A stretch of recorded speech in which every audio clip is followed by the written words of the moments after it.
Amigas y amigos, seguimos un domingo más en esta teología fundamental, en cortos teológicos. El último domingo hablamos de la eclesiología fundamental y quedamos en el tema de la Iglesia no como poder, sino como servicio. Hoy vamos en ese contexto eclesiológico a hablar de la Mariología, ya que es el domingo del día de la Asunción, la fiesta de la Asunción de María, ¿no? En primer lugar, el tema de María es, desde el punto de vista eclesiológico, acentúa el tema de la Iglesia como mujer. María es el prototipo de la Iglesia, la dimensión femenina de la Iglesia, lo más propio de la Iglesia, ¿no? Este tema a veces puede ser tabú por más o por menos, por excesivo o por defecto, ¿no? Y a eso alude la constitución del Concilio Vaticano II al final sobre la Iglesia, capítulo 8, cuando dice: con diligencia aparten todo aquello que sea de palabra o de obra pueda inducir a error a los hermanos separados o a cualesquiera otros acerca de la verdadera doctrina de la Iglesia. Recuerden pues los fieles que la verdadera devoción no consiste ni en un afecto estéril y transitorio, ni en una vana credulidad, sino que procede de la fe verdadera, por la que somos conducidos a conocer la excelencia de la Madre de Dios y somos excitados a un amor filial hacia nuestra Madre y a la imitación de sus virtudes. Por tanto, apela a una mariología al interior de la eclesiología, y por tanto una mariología verdadera tiene que corresponder a una eclesiología verdadera, y las dos tienen que corresponder a una cristología verdadera, ¿ya? En ese sentido, lo primero que hay que hacer es que así como la eclesiología no es de poder sino de servicio, la mariología tampoco puede ser de poder sino de servicio, ¿ya? Como lo es la cristología.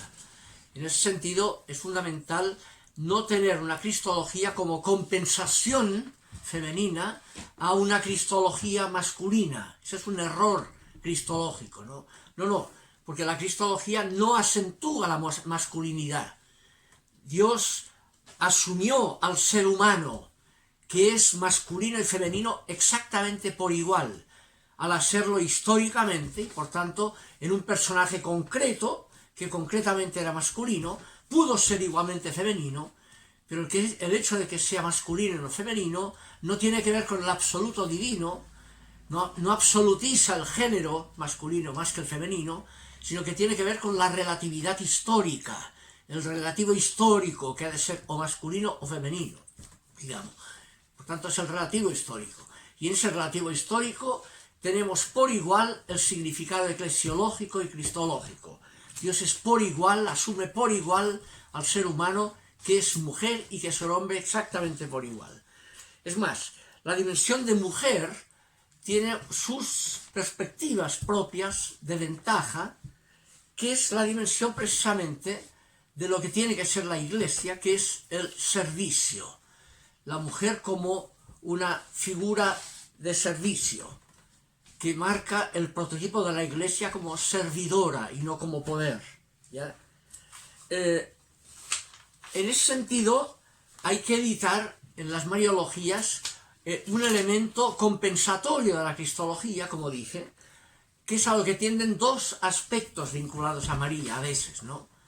Lo primero es el no tomar en cuenta que la fiesta que celebramos es la asunta, o sea, la asunción, no la ascensión.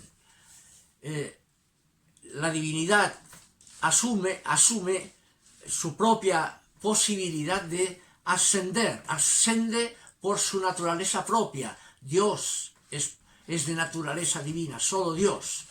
En la medida en que se identifica el personaje concreto Jesús con Dios, Jesús asciende al cielo, ¿ya? En cambio, María es criatura, es una figura concreta de criatura y por tanto es asumida, no asciende, sino que es asunta. Esa es la diferencia, ¿no? ¿Ya? Como lo es toda criatura humana. Somos objetos de gracia, somos asumidos por lo que es propio y exclusivo de la naturaleza divina. Es gracia, somos objeto de gracia, como María, el prototipo de la Iglesia, ¿no? En ese sentido, la Asunción es la fiesta de la esperanza de la humanidad.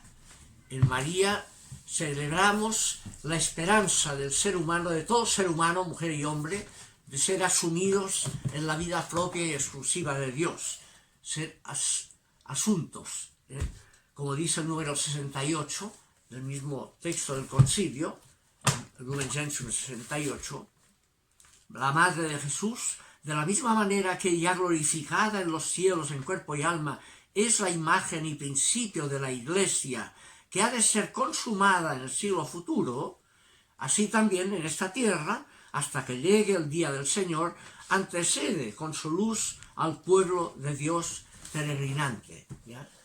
Y por tanto, así como vimos en la cristología que la resurrección de Jesús es la afirmación de la esperanza de que no es la muerte la última palabra, y al mismo tiempo es la ratificación de aquello por lo cual Jesús fue condenado a muerte, pero que Dios lo resucitó dándole a la razón, asimismo la Asunción, análogamente, es la fiesta que celebramos, la esperanza de que todo el ser humano será asumido gracias a la resurrección de Jesús, revelada en Jesús, será asumido, todos estamos llamados a ser asumidos en esa vida divina, a ser asumidos, ascendidos, ¿no? Asimismo, queda ratificado también que aquello que fue la vida de María y su significado, queda ratificado en su asunción. Ahora, ¿qué es aquello por lo cual María se la jugó, que marca el prototipo de la Iglesia? Es el servicio, no es la gloria, no es el poder, sino que es la entrega misericordiosa, ¿ya? Por eso es María la Nazarena, en primer lugar, ¿no? El acento, el Nazaret es la periferia. María significa la iglesia periférica, de que Dios es gracia, decide por la periferia, no por el centro, ¿ya? Es la vida oculta de Jesús, los 30 años, es la vida oculta de María, ¿ya? La cristología profunda que tiene la mariología, que está también en la figura de María, y por tanto la eclesiología que marca esa figura, está en el famoso texto que Lucas elabora, recoge en el Magnificat, ¿no? Cuando dice, primero es bien interesante que introduce el capítulo 1, Lucas dice que María, una vez ha recibido del ángel su misión, y dice, he aquí la esclava del Señor, asume esa perspectiva de servicio, entonces dice, se fue presurosa a donde su prima, o su parienta, ¿no? Y estuvo ahí 3 meses, digamos, en servicio de aquella necesidad que tenía su prima esperando guagua, ¿no? Entonces, en ese contexto es que viene el Magnificat, ¿no? Engrandece al Señor mi alma, porque ha mirado la pequeñez, palabra tapeinos, ¿no? La pequeñez de su esclava, vuelve a repetir la palabra, esta es la esclava del Señor, y se ha mostrado así su misericordia. Entonces viene el contraste, porque actuó con poder, y ahí sale Kratos, Dios actuó con poder para humillar a los soberbios y sacar de sus tronos a los poderosos y exaltar a los humildes, tapeinoi, de nuevo, a los pequeños, los humildes, acordándose así de su misericordia que había prometido a los padres. Lo que prometió, porque es misericordioso, lo cumple fielmente en Jesús, el amén de Dios, y María marca la misma perspectiva de lo que significa ese cumplimiento de las promesas, porque Dios es misericordia y es fiel, ¿ya? Fíjense que en esa misma línea de la pequeñez de María, del servicio, explica que en los evangelios sinópticos, María, en la vida pública de Jesús, solo sale una vez en todo el evangelio, de los 3 sinópticos, Marcos, Mateo y Lucas, que es el capítulo 3 de Marcos, al final, ¿no? Y en su paralelo Mateo y Lucas, ¿no? Cuando primero ha dicho que Jesús tenía un problema de enfrentamiento con el Sanedrín de Cafarnaúm, que lo trata de endemoniado, ¿no? Hay una pugna, Los parientes se enteran, están en Nazaret, y ahí dice el texto, Marcos 3:21, que los parientes, al enterarse de eso, se fueron a Cafarnaúm para llevarse a Jesús para la casa, porque decían, se ha vuelto loco. Y entonces viene el capítulo 3:31, y está Jesús sentado con los que lo escuchaban, y llega, y ahí nos enteramos que va la madre. Y le dicen a Jesús, está tu madre y tus hermanos fuera que te esperan. Y ahí sabemos que iba la madre, entre esos parientes que lo iban a buscar porque decían, se ha vuelto loco.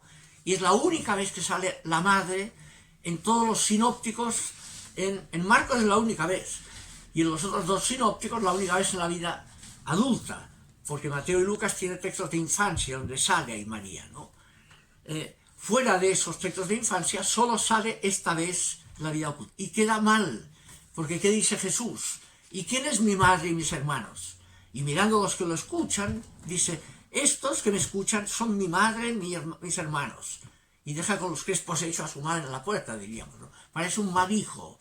Y lo que ocurre ahí es que Dios no es funcional al nepotismo. María no es porque es la madre de Jesús, tiene que tener la gloria. No, esa es una mala mariología. María representa la ratificación de que lo que vale es el servicio, no el poder. Por tanto, no hay que poner poderes de reina de los cielos y cargada de piedras a María, porque es la madre de Jesús. Eso es contradictorio a la auténtica mariología. No sale para nada en los evangelios esa perspectiva. Y al final el evangelio de Juan, que tiene solo 2 veces la presencia de María en el evangelio, la de las bodas de Caná, y después en la cruz, donde Jesús nunca le dice madre, sino que le dice mujer, viene ahí. Mujer, no te metas, como dicen en las bodas de Caná, no es problema tuyo, ¿no? Eso de que no tengan fino. Y después al morir en la cruz, antes de morir le dice, mujer, este es tu hijo, y al discípulo, esta es tu madre. ¿Ya? Y nos sale otro texto, digamos. Bien, la verdadera mariología corresponde a la verdadera cristología, y por tanto no puede ser de poder, sino que tiene que ser de servicio. La iglesia es servicio, no es poder. Es el tema de la periferia de Nazaret, la nazarena, cuyo poder está en el ser objeto de misericordia, precisamente, ¿no? Como es el Magnificat en su teología. Bien, el próximo día seguiremos en el tema de la iglesia, la diferencia entre el cristianismo y cristiandad, a partir del siglo IV. Estén bien.